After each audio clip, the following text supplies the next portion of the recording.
દેશ જેથી આઝાદ થયો અને જેથી અંગ્રેજ સરકારનું જ્યારે શાસન હતું, જો કેવી માં હોય ને કેવા દીકરા હોય ને એક બે વાત તમને કરું, જો કે મારું તો બધું આ દોણામ જાતું જ નથી, પણ અમુક મારા એવા પિયાસી આવે છે મને સાંભળવા, એટલે મારે બેહવું પડે છે. નકર મને એમ થાય છે કે વ્યારા ગાય ચેટલાઈને લાગી ગયો, રામ ટેકરી હું તરી વરેથી આવું છું. પણ સારું છે, મને ભાવે કપાવે સાંભળો છો, ભલે ઉતરતો ન હોય પણ મને એમ થાય કે મને જ સાંભળે છે, પછી ભલે ન રાખો મગજમાં.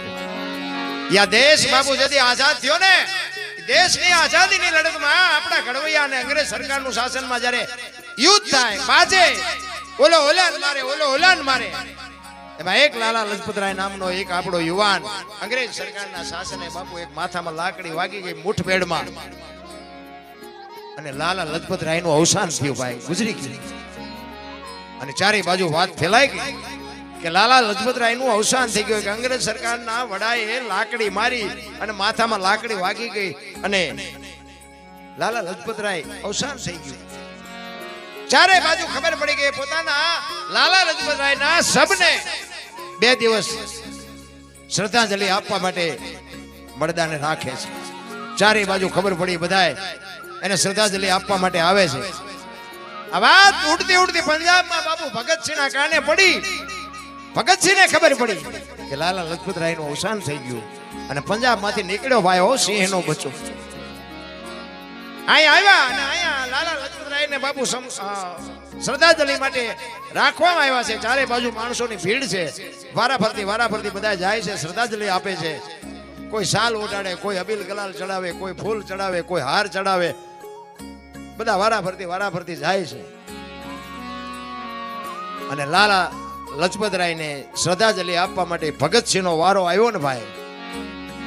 એ ભગતસિંહ પાસે કાંઈ નહોતું, અને લાલા લજપતરાયના સબ પાસે આવી અને લાલા લજપતરાયના પગને અડી અને વંદન કરીને 2 ડગલા પાછો ભરી 2 હાથ જોડી, અને તેથી આ ભારતનો સંતાન એમ કહેતો હોય કે લાલા લજપતરાય, દુનિયાએ તને ગમે શ્રદ્ધાંજલિ આપી હોય, કોઈ હાર ચડાવ્યા, કોઈ ફૂલ ચડાવ્યા, પણ મારી શ્રદ્ધાંજલિ તું કાન ખોલીને સાંભળી લેજે. તેથી અખિલ બ્રહ્માંડના માલિકને કહે છે કે મારી શ્રદ્ધાંજલિ તું પૂરી કરાવજે. એ લાલા લજપતરાયને કહે છે કે તને મારવા વાળાને કાલ હવારનો દી ઉગે અને આંચમાં પેલા જો ભડાકે ન દઉં તો હું ભગતસિંહ નહીં. અને બાપુ તમે જોવો તો હોપો પડી ગયો, અને એને નક્કી કરી લીધું કે કોઈને માર્યો એ નક્કી થાય ને પછી એના દુનિયામાં જીવવા ન દઉં. અને રાતે બાપુ એના બંગલામાંથી જયારે બહાર નીકળ્યાનો આ અંગ્રેજ, અને મહેંદીની વાડીમાં બાપુ હંતાઈ રહેલો આખી રાત, અને હવારના પોરમાં એ ફેરવા નીકળ્યો ને, અને બંદૂક લઈને સામો આવીને ઉભો રહ્યો. તેથી અંગ્રેજ સરકારના વડાને બાપુ પરસેવો નહીં વળી ગયો. ચારે બાજુ સિક્યુરિટી હતી, પણ થોડો એમ ન બોલી ગયો. આમે મોત ઊભું હોય ને તારે બાપુ એ તો ધૂળમાં બાસકા ફરવા પડે. કે કાલ ત્યાં લાલા લજપતરાયને માર્યો હતો ને, તારે બોલાવી લે, બાકી 1 મિનિટ તને જીવવા નથી દેવાનો એમ કરીને બાપુ ફાયરિંગ કરીને નીકળી ગયો. ચીતો જાય એમ ગયો. ચારે બાજુ બધા દેકારો કરે, કોણ હતું, કોઈને ખબર ન પડી. હવારમાં પેપરમાં આવ્યું, એ ભગતસિંહના બાપ ઢોલિયા ઉપર બેઠો ચા પીવે છે, અને પેપર આમ પડ્યું તો પેપર માથે લખેલું કે અંગ્રેજ સરકારના શાસનના વડાને કોકે ભડાકે દીધો, પોલીસ એને ગોતે છે, હજી મળ્યો નથી. ત્યારે એ ભગતસિંહના બાપુ ભગતસિંહની માને કહે છે કે સાંભળ્યું કે હા, કે આ જો ને અંગ્રેજ સરકારના શાસનના વડાને કોકે મારી નાખ્યો, આમાં આપણા ભગતનો હાથ તો નહીં હોય ને. તેથી બાપુ ભારતની આર્ય નારી એમ કે છે કે તમને તો હજી શંકા જ છે ને, પણ ભર બજાર ભડાકો કરે મારા ભગત સિવાય બીજો કોઈ ન હોય, મારા ભગતે જ ભડાકો કર્યો હોય. કેવી જનેતા છે, કેવો દીકરો છે. અત્યારની પ્રજા રોટલો દેવા રાજી નથી. બોલો શું આપણે વાતો કરી. અરે માન બાપના ઋણમાંથી તમે હું કોઈ દી ન છૂટી શકી. રામ માં જેવી હોય, બાપ જેવો હોય. બાપુ એ તમારી મારી ફરજમાં આવે છે. માને બાપને જાળવજો. પછી ઓલા મરી જાય ને શમશાન યાત્રા નીકળે ને આમ ટેકા દેવા દોડે, કાન દેવા. હવે આવા ટેકા દીધા હોત તો 2 વર્ષ જીવે એવું હતું. હજી કોકા મારીને માર્યા છે ને હવે દુનિયાને દેખાડ કરો છો. અરે કાંઈ છે નહીં. ઓલા ફોટા હોય ને, ફોટા આગળ આમ રોટલા લાંબા કરે રાંધીને, પછી કે અમે અમારા બાપાને પેલા ધરાવી. હવે આ હાટું મરી ગયા, આ ખવડાવ્યું હતું તો હજી જીવે એવું હતું. માર્યા ભૂખ્યા ને હવે દુનિયાને દેખાડવાનું કોઈ મતલબ નથી. રામ, હું તો એમ કહું છું કે મા બાપને જાળવવાની શક્તિ ન હોય ને મંદિરે જવાની જરૂર નથી, ને પૈસા દેવાની, પૂન કરવાની, દાન કરવાની કોઈ જરૂર જ નથી. રામ, કોઈ અર્થ જ નથી. મારા જેવું તમને ચોખ્ખું કોઈ ને કોઈ આવા મંદિર હાલે છે ને આપણે દેશું હાલ છે વેમમાં રહેતા નહીં. એ તો મારો ના થાકે.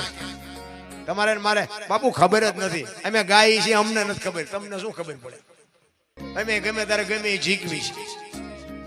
શું ચારે શું ગવાય, ચારે શું બોલાય ઈ ખબર નથી. શું ભલા માણસો ભક્તિની પથારી ફેરવી નાખી બધા ભેગા થઈ.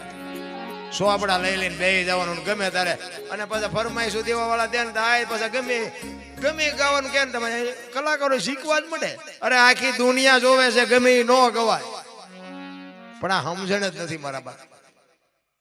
અમે એક જગ્યાએ મેં ભજન ગાયું,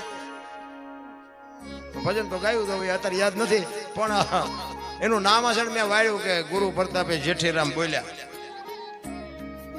એક ભાઈ આવ્યા મારી પાસે, મને કે બાપુ ખોટું ન લાગે એક વાત કરું. શું? કે આ ભજન જેઠીરામે નથી ગાયું. તો એ કે દાસી જીવણે ગાયું. મેં કીધું તમને ખોટું ન લાગે તો હું એક કહું કે શું? મેં કીધું દાસી જીવણે નથી ગાયું, જેઠીરામે નથી ગાયું, ભાયડાએ ગાયું. બોલો, મને કે આ બનાવ્યું છે દાસી જીવન, તમે તો સમજણના ઘરમાં તમે નથી બનાવ્યું એમ કહો ને, તમે તો ગાયું કહો છો. જેઠીરામ ને દાસી જીવન ને જોયા તમે કે આવા ને આવા સંશોધન કરે છે. ભજન શું કહેવા માંગે છે એમાં કોઈ ઉતરતું જ નથી. આ અમારામ થઈ ગયા, આ અમારામ. તું આખા મલક ના ખિસ્સા કાતરસી નું શું?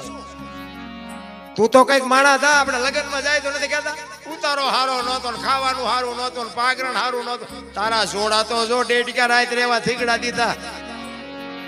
કોક ને અહીંયા જ વાર્તા એવું કરવાની. તમારે અને મારે, મારો કહેવાનો મિનિંગ એ છે કે બાપુ તમે અને હું એક થઈને જયારે જીવીને તારે જીવવાની મજા છે. પતિને પત્ની મેળ નો આવતો હોય ત્યાં પરજાય જેવી થાય. એક મને વાત યાદ આવી છે કહું. એક પતિ પત્ની હતા ને, આ બનેલી એક કીધું આ ગામનું નામ ન દેવાય, આ બધું ચાલુ છે, મારા દીકરા છે પોગાડે. પતિ પત્ની હતા ને, એમાં ભાઈ ખેતી કરતો હતો અને બેન ઘરનું કામ કરતા હતા. એટલે એક પાપડનું પડીકું ઘરમાં પડ્યું છે ને, એટલે બેન ને એમ થયું કે આ પાપડ ચેદું ના આડા આવે કે લેને શેકી નાખું, મારો ઘરવાળો ખાય છે હું ખાઈ. ઓલો આવ્યો વાડીએથી, હાથ પગ ધોઈને જમવા બેઠો અને બેને ખાવાનું પીરસ્યું, એમાં પાપડ એ મૂક્યા. ઓલો જો મૂંગો ગળસી લેતો કઈ વાંધો નતો. એને ભગવાને કબૂતી ઉજાડીને એ કે આ પાપડ ભાંગી દે. એની બહુ કે, એની બહુ કે તમે પાપડ એક નથી ભાંગી શકતા? એ કે ભાંગી શકું પણ હું તારો ધણી છું, તું મારી વહુ છું, ભાંગી દે. મારું કીધું તારે કરવું પડે. એની વહુએ કીધું કે સાના માના ભાંગીને ખાઈ લો ને ભાઈ. એ કે મેં તને કીધું સાંભળ્યું આ ભાંગ પાપડ. અને ભાઈ અત્યારની વહુ હતી બાપા. એ કે નો ભાંગવું તો કે નો ભાંગ તો જોયા જેવી થાય. તો કે નથી ભાંગવો. એ કે ભાંગી દે કે નથી ભાંગવો. ઘર ભાંગી ગયું, પાપડ નો ભાંગ્યો. લો એમ નામ રહ્યો. એ રખડે બે. એટલે આવી નાની નાની બાબતમાં મોટા વંટોળિયા ઉભા ન કરાય. કારણ કે સમય છે ને બાપુ જીવવા જેવો મળ્યો છે. મને તો એટલી ખબર પડે. અત્યારે કઈ ઘટે છે? હે, વાહન મકાન રૂપિયા લોઢા હવામાં ઉડે, મજા કરે એવું છે. હવે આમાં જીવતા ન આવડે તો બાપુ શું આપણે વાત કરી ભલામાં. એટલા જ માટે મહાપુરુષોએ ઘણી બધી શાન કરી છે આપણને વાણીમાં. પણ એક જેસલની એક વાણી મારે કરવી છે. ગવાતી હોય ન ગવાતી હોય આપણને ખબર નથી, બસ કહેતો નહીં આ ન ગવાય. હા, આપણે તો ચોખ્ખી વાત પેલા કરી દઈએ, ગવાય ને બસ આ લાયસન્સ મળી દીધું. જેસલ બાપુ આ ગતગંગાના અધિકારી હતા. જેસલ તોર રૂપાદે માલદે કતીબ શાહ હુરમભાઈ, લાખો લોયણ, જતો ભગત, ખીમડીઓ કુટવાળ, ડાલીબાઈ રામદેવજી, હલો હુરો વણવી ઢોંગો, નિરલ કુંભો, દાદા ઉગમસિંહ, સાંઈ સેલાણી, આ બધા ગતગંગાના ગોઠી હતા. બાપુ આ તો હવે આપણે શું એક વાત કરીએ. બાકી આ મહાપુરુષો હતા ને, આપણે પાઠ છે ને અંદર ચાલુ, પાઠની પરંપરા નિજાર ધર્મની વાતમાં બાપુ મળદા બેઠા કર્યા એવા મહાપુરુષોના ઇતિહાસ પડ્યા છે. આપણે ભજન સાંભળી નથી શકતા, મળદા હું બેઠા કરવાના. પાઠની પરંપરા આખી કંઈક જુદી છે. પાઠ છે ને એ જોત છે ને, જોત એ તો તમને મને દેખાડવા હાટું બાપુ ઘી પૂરીને બાપુ દીવો કર્યો છે. બાકી જો તમારા ને મારા માલિકો છે ને તમે ને હું પાઠ છે. આ બધી વાત છે ને અલૌકિક વાત છે, આમાં કીધા જેવું નથી. પેલી વાત તો કે આ બોલ્યા જેવું જ નથી. બોલાય તો લખાય ને લખાય તો દેખાય ને દેખાય તો વંચાય. આ એવું છે નહીં. આ તો ટેમ કાઢી છે. બાકી આને ભજન ન કહેવાય. ભજન છે આખી બાબત છે. પણ કહેવાનું કોને આ ભજન નથી ઉતરતું, ઓલું છે ને ઉતરે એટલે સમજાય એવી વાત નથી. પણ સતી તોરલ અને જાડેજા વાયક ઝીલ્યું છે અને ગતમાં જવા બે નીકળે છે. ના માફ કરજો, એ ગતમાં શું નામ? કોટના વીરભાઈ. કેટલા કોટ થી વીરભાઈ ગાડી લઈને પધાર્યા છે અને 200 મણ ઘઉં રામ ટેકરી હરિહર થી 200 મણ ઘઉં આપે છે. બોલો જોરદાર તાલીઓથી બતાવી લ્યો. વાહ વાહ, ધન્યવાદ ધન્યવાદ. એ વાયકમાં જવા માટે બે તૈયારી કરીને અને જેસલને નક્કી થઈ ગયું કે મારું શરીર કામ નહીં કરે, કારણ કે આ તો બધા સિદ્ધ પુરુષો મહાપુરુષો હતા. એટલે એને ખબર પડી ગઈ કે મારે જવાનો સમય થઈ ગયો અને તોરલને અંધારામાં રાખ્યા. તોરલને કીધું, જોકે જેસલને એમ થયું કે જો હું કહીશ તો તોરલ જશે નહીં અને આપણે વચનના ભંગ થશું. એટલે તોરલને ન કીધું. તોરલને કીધું મારી તબિયત બરોબર નથી, તમે જાઓ, ઢીલું છે અને નહીં જાય તો આપણે આબરૂના કાંકરા થાય, તમે જાઓ, હું નથી આવતો. અને તોરલ વિયાઈ ગયા ને પછી જાડેજો બાપુ રોતો રોતો ગાય છે.